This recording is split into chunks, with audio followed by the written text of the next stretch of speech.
Baik, bercakap mengenai pelaburan. Banyak sebenarnya bentuk-bentuk pelaburan yang ada di pasaran untuk anda pilih. Ada pelaburan dari segi fizikal, ada pelaburan digital. Yang mana satu pilihan anda di luar sana? Satu pelaburan yang menarik perhatian orang ramai kini ialah pelaburan emas. Apakah itu pelaburan emas dan adakah ianya berbaloi? Bila kita bercakap mengenai pelaburan emas ni, ramailah wanita-wanita di sana yang sekarang ini buka mata kerana ini merupakan pelaburan yang paling digemari oleh wanita. Untuk bercerita mengenai pelaburan emas ini bersama dengan saya di studio, Encik Muhammad Sahar Mahdin, Presiden Dewan Perdagangan Islam Malaysia. Assalamualaikum. Waalaikumsalam. Apa khabar Syafiqah? Selamat Hari Raya. Alhamdulillah. Selamat Hari Raya. Bagaimana raya tahun ini? Alhamdulillah, saya dapat beraya di kampung halaman saya di Bangi, di Selangor. Kemudian 3 hari lepas saya pulang ke rumah mertua saya di Kota Baru.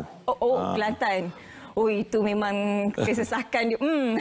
Faham? Semua saya semalam delay. Penerbangan saya 2 jam. Okey, itu memang masalah isu semasa sekarang ini. Baik, kita bercakap mengenai pelaburan. Tapi hari ini kita nak fokuskan kepada pelaburan emas. Seperti mana saya katakan tadi, bila kita sebut pasal emas ni, kalau wanita tu mata dia kecing, bersinar-sinar dah. Sebab ini antara pelaburan yang paling diminati oleh wanita. Tapi sebelum itu, kita nak bercerita terlebih dahulu. Apakah itu pelaburan emas sebenarnya? Dan kebaikan dalam pelaburan emas ni, apakah dia? Ya, Syafiqah, kalau kita lihat sebenarnya, sebenarnya emas ni satu ciptaan yang Allah berikan, Allah kurniakan kepada umat manusia. Dan kalau kita melihat hari ini, emas ni merupakan barang yang sangat bernilai, bukan saja di sisi manusia, tapi Allah menyebut dalam Al-Quran beberapa kali bahawa emas ni merupakan simpanan yang sebenar, dan emas ni sebenarnya boleh mencipta kekayaan.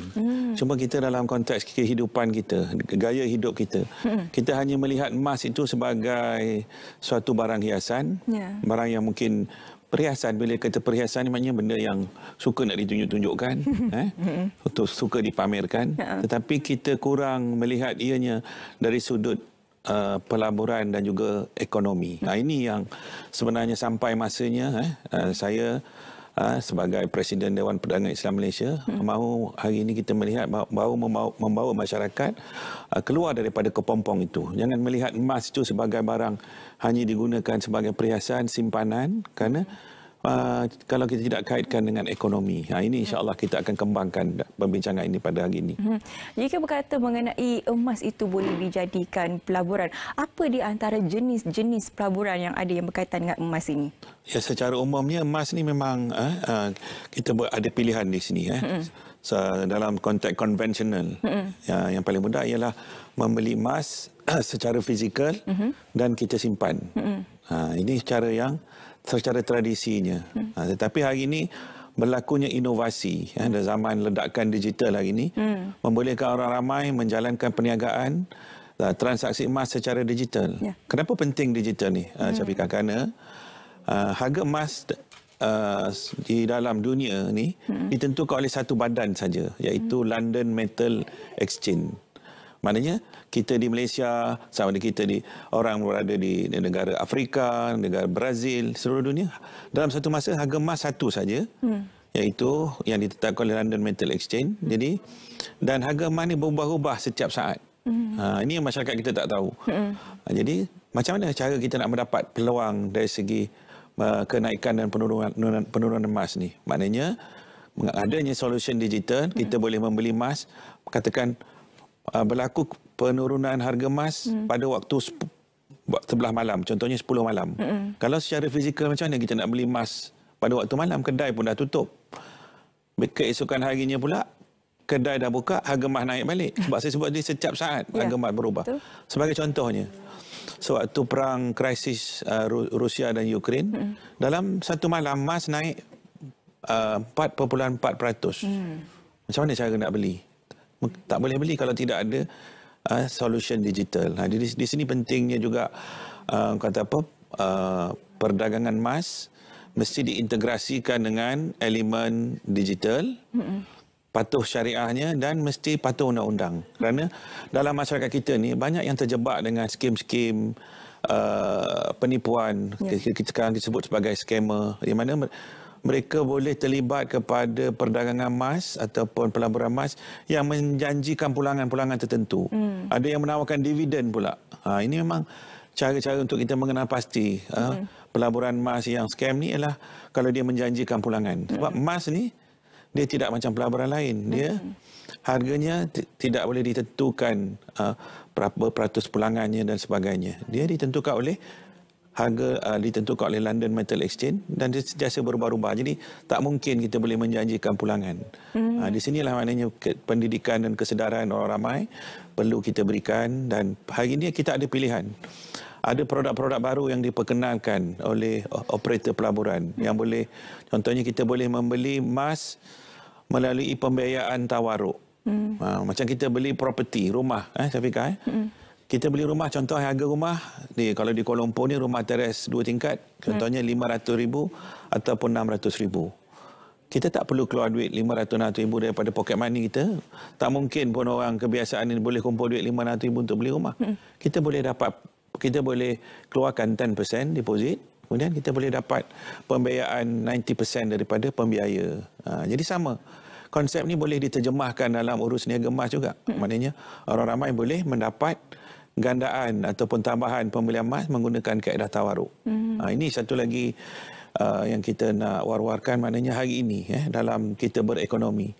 Kita tak melihat emas, kita tidak integrasikan emas dalam bentuk ekonomi. Kemudian kita tidak melihat syariah, kita kaitkan dengan perniagaan dan bisnes. Syariah memikirkan soal, mungkin terlalu memikirkan kaedah syariah.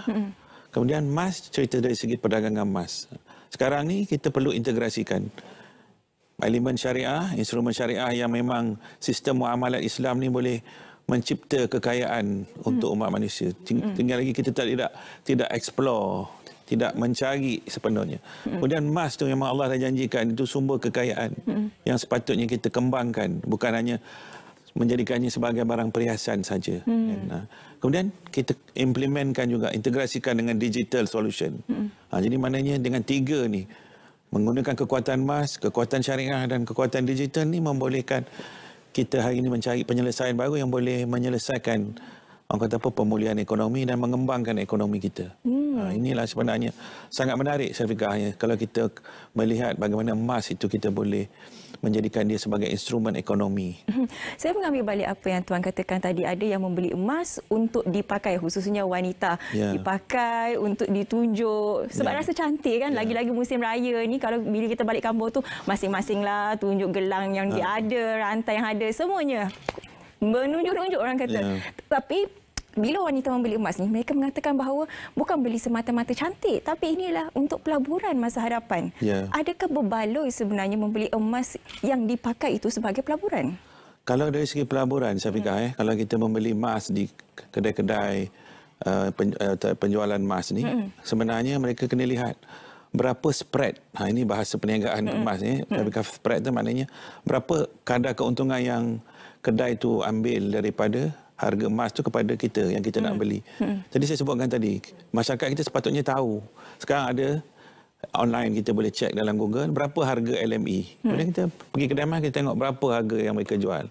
Di situ kita tahu. Ada kadang-kadang dijual sehingga spread ni 30 hingga 40%. Jadi kalau nak dapat keuntungan dari segi pelaburan tu, emas ni hanya naik lebih kurang antara 20 hingga 25% saja setahun. Jadi kalau beli barang perhiasan, awal-awal beli tu dah kena markup 30%. Kemudian bila kita nak pakai duit, kita nak jual, dia akan potong atau markdown lagi 20%. Macam mana nak untung? Jadi hari ini solution ni adalah dengan menggunakan pembelian secara digital. Maknanya spreadnya rendah dan kita boleh jual balik pada harga London Metal Exchange. Carilah produk-produk yang ada dalam pasaran yang memperkenalkan konsep digital di mana spreadnya rendah. Sewaktu kita beli, dan bila kita jual, kita tidak dikenakan markdown yang terlalu tinggi. Jadi ini formula yang harus dipelajari oleh masyarakat awam supaya mereka tidak hanya terikut-ikut. Orang kata kedai itu murah, dia serbu kedai itu sampai pecah kedai itu. Jadi sedangkan mereka tak tahu yang pembelian mereka itu tidak membolehkan mereka mendapat keuntungan yang cepat. Ya, betul. Sebenarnya bukan emas itu yang boleh berikan kekayaan, tapi ilmu. Kalau ada ilmu, apa saja boleh jadikan kita kaya sebenarnya. Jadi bercakap mengenai ilmu ini, bagi mereka yang baru sahaja nak melakukan melakukan pelaburan. Tetapi mereka mahukan keuntungan yang cepat. ROI itu dapat cepat. Adakah sesuai dengan pelaburan emas ini? Ya, sesuai dengan syarat mereka mengetahui satu memilih produk emas tu, syarikat yang menjual tu, keturunan emas tu mesti dipastikan dulu betul kan. Kemudian melihat macam mana formula dia. Kalau hanya membeli emas yang barang perhiasan untuk dapat keuntungan, memang lambatlah Syafiqah. Mungkin mak saya, tadi saya tanya dia, kata mak beli rantai ni berapa? Dia kata dulu beli dalam 1,700. Tapi dengar kata sekarang dah 5,000. Saya tanya, lepas tu saya bila mak beli? Masa kamu mula-mula nak lahir, lepas lahir tu. Maknanya dah dekat 50 tahun. Jadi tak menarik lah. Maknanya kalau sampai tunggu 40 tahun baru nak meningkat dia punya nilai 3 kali ganda. Tapi maknanya sebab dia beli barang perhiasan. Jadi hari ini kita dari segi pemilikan harta Syafiqah. Kalau kita nak berbicara tentang pelaburan dan bisnes, kita membeli emas untuk tujuan apa? Untuk tujuan perhiasan atau untuk tujuan pelaburan? Kalau untuk tujuan pelaburan, kita ada banyak pilihan. Kita boleh membeli emas menggunakan platform digital satu yang kita tak perlu tengok pun. Sebab orang perempuan ni Syafiqah, kalau dia pakai cincin ke gelang, dia tengok di jari dia, beli 1,000, sekarang harga 5,000, belum tentu dia nak jual. Sebab dia tengok hari-hari. Cantik pula tu kan, sayang nak lepas kan. Tapi kalau digital, dia tak tengok. Dia tengok angka je. Beli 1,000, dalam masa 2 tahun dah jadi 5,000. Dia secara psikologi ni orang dia tak akan sentimental. Tapi kalau dia tengok hari-hari, lagi dia susah lah nak jual sebab dia rasa sayang tu kan. Ini satu benda yang biasa dalam masyarakat kita. Manusia kan, naluri dia memang macam tu. Tapi kalau kita bercerita pelaburan, kita tak boleh sentimental. Maknanya kalau masanya sampai untuk kita boleh jual, kita boleh jual. Jadi inilah kaedah perniagaan emas secara baru, menggunakan kaedah digital. Kita tak perlu nak bawa emas keluar pergi kedai, bawa balik kedai semua. Dan kita boleh mendapat faedah daripada kenaikan emas dari semasa tu. Emas setiap kali emas naik, kita boleh jual beli. Dan ini telah diwujudkan oleh beberapa platform pelaburan emas yang kita boleh cari dalam pasaran. Dan paling penting, kena lihat dari segi aspek kepatuhan syariah dia. Sebab bila kita sebut emas digital tu bukan emas digital, transaksinya secara digital. Tapi emas mesti wujud. Itu konsep yang dibenarkan dalam konsep syariah. Maknanya emas mesti wujud, ada sertifikatnya, ada dokumennya untuk nak memastikan emas tu benar-benar wujud dan boleh dijadikan transaksi. Jadi ini pentinglah Syafiqah, sebab ramai anak-anak muda sekarang ni mereka memerlukan pendapatan. Bila dalam soal nak mencari pekerjaan susah, jadi mereka cuba mencari jalan untuk menjana pendapatan. Dan banyak juga yang terjebak dengan skim-skim pelaburan yang satu yang tidak patuh syariah, kedua yang tidak legal. Jadi ini yang penting, kita kena memberikan mereka alternatif, memberikan mereka pilihan untuk mereka mencari sumber pendapatan melalui pelaburan emas ni. Dan carilah pelaburan yang emas yang patuh syariah, yang dari segi patuh undang-undang, dan kita boleh rujuk. Dan Dewan Perdagangan Islam Malaysia sebagai pusat ataupun pihak yang boleh dijadikan rujukan boleh refer kepada kita. Kita boleh memberikan bimbingan, pendidikan dan sebagainya. Menyentuh mengenai anak-anak muda ni, mungkin mereka juga tidak mempunyai modal yang tinggi. Jadi mungkin pelaburan digital ini juga boleh memberi peluang kepada mereka, kerana difahamkan pelaburan emas digital ini kosnya juga ataupun charge-nya agak minimum, agak rendah. Memang betul, sebab oleh kerana kenapa hari ini saya fikir kalau kita lihat dalam kehidupan kita, hari ini kita menggunakan banyak solution digital. Contohnya kita nak order makanan, kita tak perlu pergi lagi ke kedai, restoran lagi. Kalau kerja dalam pejabat ni, macam bila nak pergi, nak habis masa 1 jam untuk nak pergi makan. Jadi solution digital boleh memberikan penyelesaian. Serupa juga dalam bentuk pelaburan. Kenapa kedai emas tu dia perlu menjual harga emas yang pada harga yang mereka jual sekarang dengan spread yang agak tinggi, kerana mereka ada kos. Saya tengok kedai emas, dia tak boleh buat macam warung. Betul. Mereka kena buat renovation yang mewah. Bayar pekerja pun kena pilih pekerja yang cantik-cantik, sebab nak jual emas ni. Kalau macam saya ni jual memang tak laku lah. Nak cari model lagi. Kena bayar gaji yang tinggi. Kemudian kena ada insurans, nak kena cover mereka, kena security lagi. Security pula yang ada senapang pula. Nak jaga emas ni. Jadi dengan sebab itulah emas tu tak boleh dijual pada harga yang rendah dengan cara tradisional.